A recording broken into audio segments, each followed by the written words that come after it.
ինչ ենք մենք քրիստոնեական կյանքով ապրում, լավ, sense հարցը տա։ Հա՞։ Որ քրիստոնյա ենք կամ քրիստոնյա ընտանիքում ենք ապրում, դրա համար ենք մենք քրիստոնյա։ Ուրեմն ո՞րն է մեր նպատակը։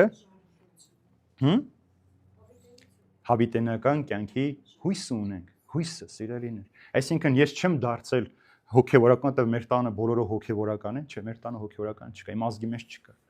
Ես չեմ դարձել քրիստոնյա, որտեղ բոլորը քրիստոնյա են, դրա համար չէ։ Ուրեմն մենք հավիտենական կյանքի հույս ունենք։ Դրա համար ենք փորձում քրիստոնյա վայել կյանքով ապրել այս աշխարհի մեջ։ Եթե մեր կյանքի նպատակը ծնվել, ուտել, խմել, մեռնելն է,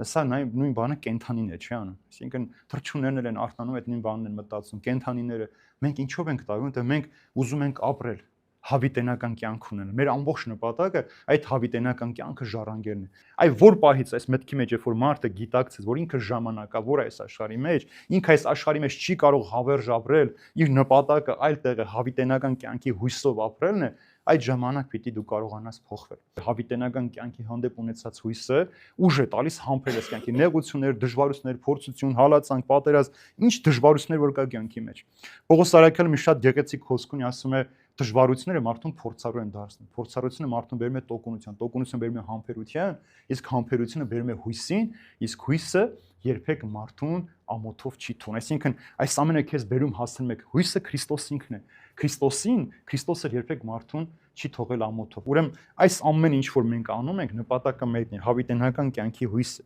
Ուրեմն այս հույսի խոստումը Աստծո կողմից է, չէ՞, մեզ խոստացած։ Այսինքն